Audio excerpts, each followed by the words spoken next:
Hello लोगोफोर खुलुमबाय गिबियावनो नोंथांमोनखौ गासैखौबो चेनेलाव बरायना लाग्रोनाय जाबाय। लोगोफोर आं नोंथांमोननि थाखाय दिनै मोनसे गोनांथार भिडिअ लाबोनाय जादों। आङो बे भिडिअनि गेजेरजों जोंहा आसाम गभर्नमेन्टनिफ्राय फैनो गोनां 15,000निबो बारा साख्रिनि भेकेन्सिनि बागै आं माखासे आपडेटखौ खोन्थाहरनो सानदों दे जोंहा आसामनि चिफ मिनिस्टार बिथाङाबो आपडेटखौ हरदों आरो जोंहा बे फैनो गोनां भेकेन्सिनि थाखाय एडभार्टाइजमेन्टआ माला ओंखारना फैगोन बिनि बागै। दा बेनिखायनो नोंथांमोना भिडिअखौ गासिबो जोबजासिम नायलांबानो जाबाय। लोगोफोर नोंथांमोना गिबियावनो जायफोर चेनेलाव गोदानै फैनाय अननानै चेनेलखौ साबस्क्राइब खालामाखैबा साबस्क्राइब खालामना लाग्रोलायदो जाहाथे नोंथांमोना बेबायदिनो साख्रिनि आपडेटखौ मोनबाय थानो हायो। लोगोफोर नोंथांमोनाथ' गासिबो गोसोआव दं जानो हागौ एबा नोंथांमोना गासिबो नुखादोंमोन जानो हागौ आं भिडिअ बानायनानै नोंथांमोननिसिम खोन्थाहरखादोंमोन। जोंहा आसाम गभर्नमेन्टनिफ्रायनो अफिसियेलि बिथांमोना 32,699निबो बारा जोंहा भेकेन्सि फैगोन होननानै बिथांमोना एनाउन्स खालामदोंमोन आरो। दा बेहाय जोंहा फैयै फैयै दा हम डिपार्टमेन्टआव बिथांमोना बेसेबां भेकेन्सि दं होननानै बुंदोंमोन जोंहा 4,000नि एसे बाराल' जोंहा भेकेन्सि दं होननानै बिथांमोना बुंदोंमोन। दा नोंथांमोनाथ' मिथिखाबाय जोंहा आसाम पुलिसनिफ्राय दायो बेसेबां फैखो भेकेन्सिया 12,000निबो बारा जोंहा भेकेन्सि ओंखारना फैबाय। नोंथांमोना मिथिया जानो हागौ जोंहा आसाम पुलिसा हम डिपार्टमेन्टनि सिङाव गोलैयो दे। दा जोंहा हम डिपार्टमेन्टआव 4,000निबो बारा साख्रिनि भेकेन्सियाथ' ओंखारना फैखाबाय। आरोबाव जोङो खोनानो मोननाय जादोंमोन इडुकेसन डिपार्टमेन्टआव 15,000निबो बारा भेकेन्सि ओंखारना फैगोन होननानै। दा नाथायबा बिनि थाखाय जेबो आपडेट ओंखारना फैयाखै। आं गिबियावनो नोंथांमोननिसिम बेखौ खोन्थाहरग्रोनोसै जोंहा आसामनि चिफ मिनिस्टार बिथाङा फैगौ 15,000निबो बारा भेकेन्सिनि बागै मा बुंदों। जोंहा दाख्लैबावसो सानसेसो जाबायदां सानसे नङाबा साननै जाबाय आरो बिथाङा बुंदों आरो जोंहा बे फुजा सिजोना जोबनाय लोगो लोगो नोंथांमोननि थाखाय जोंहा एडभार्टाइजमेन्ट ओंखारना फैगोननो साख्रिनि थाखाय। दा जोंहा फुजा जोबनाय लोगो लोगोथ' दा बेखौनो हमनो नांसिगोन जोंहा दुर्गा फुजायाबो जोबनानै थांबाय नाथायबा जोंहा साननैनि उनावनो लक्ष्मी फुजाया जानो थांगासिनो दं। दा बे लक्ष्मी फुजा जोबखांनाय लोगो लोगो नोंथांमोना आसाम गभर्नमेन्टनिफ्राय एडभार्टाइजमेन्टखौ नुनो हागोन दे। दा बे जोंहा अक्ट'बर मासनि लास्टआवबो जाहैनो हागौ नङाबा नोंथांमोना नभेम्बरनि फार्स्ट उइकआव नेनो नांसिगोन दे जोंहा बे आसाम गभर्नमेन्टनिफ्राय एडभार्टाइजमेन्ट फैगोनखौ।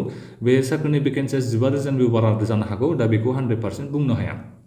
मानो होनोबा नोंथांमोना गोबाङानो खौरां मोन्दों जानांगौ निउसाव नोंथांमोना नुदों जानांगौ जोंहा इडुकेसन डिपार्टमेन्टआवबो 15,000निबो बारा साख्रिनि भेकेन्सिनि थाखाय एडभार्टाइजमेन्टआ फैगोन होननानै। दा बिनि थाखायबो जोंहा रिक्रुटमेन्ट प्रसेसा जागोन।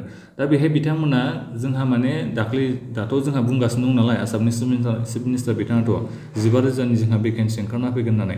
दा बे 15,000नि भेकेन्सिया जोंहा मा डिपार्टमेन्टनिफ्राय फैगोन दा बेखौथ' जों बुंनो हाया। ग्रेड 3 ग्रेड 4नियाथ' जोंहा 100% थाखागोनखा। नाथायबा ग्रेड 3 ग्रेड 4आव बेसेबां भेकेन्सि थागोन दा जोङो बेखौ बुंनो हाया। मानो होनोबा जोंहा बे इडुकेसन डिपार्टमेन्टआबो एसे इनक्लुड खालामना होनो हागौ। जेनेबा हमना ला बिथांमोना इडुकेसन डिपार्टमेन्टआव एसेल' भेकेन्सिखौ होनो हागौ जेनेबा 10,000 बेहाय लिरदों 15,000 बिथांमोना खोथा होदों नाथायबा बेहाय बिथांमोना खम खालामनानै बेहाय एक्सट्रा आरोबाव भेकेन्सियाव सोदेरनो हागौ जेनेबा 15,000नि सिङावनो बिथांमोना माखासे इडुकेसन डिपार्टमेन्टनि साख्रिखौ सोसननोबो हागौ। दा बेबायदि बिथांमोना सोसनोबा जोंहा ग्रेड 3 आरो बे ग्रेड 4 साख्रिनि थाखाय जोंहा भेकेन्सिया एसे खम जाहैगोन। जुदि इडुकेसन डिपार्टमेन्टनि साख्रिखौ फैबाय थानाय जोंहा 15,000नि भेकेन्सियाव बिथांमोना सोसनाबा अब्लाथ' जोबोद मोजां खोथा। जोंहा ग्रेड 3 ग्रेड 4 आरो पन्चायत एन्ड रुरेल डेभेलपमेन्ट बिनिफ्राय हेल्थ एन्ड फेमिलि वेलफेयार भेकेन्सिया जोंहा गोबां जाना फैगोन।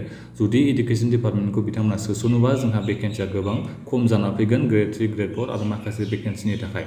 हम डिपार्टमेन्टनिफ्राय जोंहा भेकेन्सि फैगोना एसेल' फैसिगोन मानो होनोबा जोंहा आसाम पुलिसा हम डिपार्टमेन्टनि सिङावनो थाखायोनोसै। जोंहा आसाम पुलिसनियाव दा 5,000 भेकेन्सिनि बारानो फैखाबाय। नोंथांमोनाथ' दासिमहालागै एप्लाइ खालामजोब्बायबो जानो हागौ।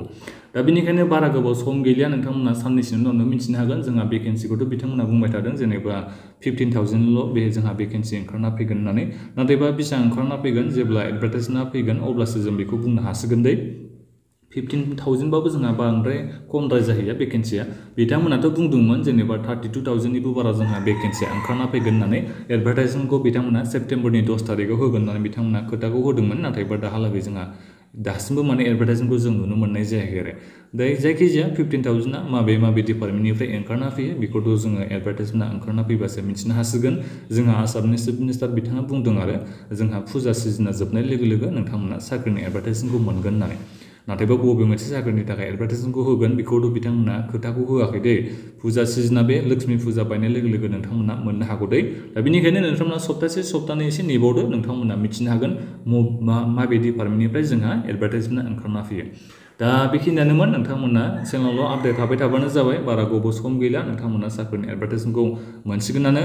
दा बेखिनियानोमोन लोगोफोर गोजोन्थों।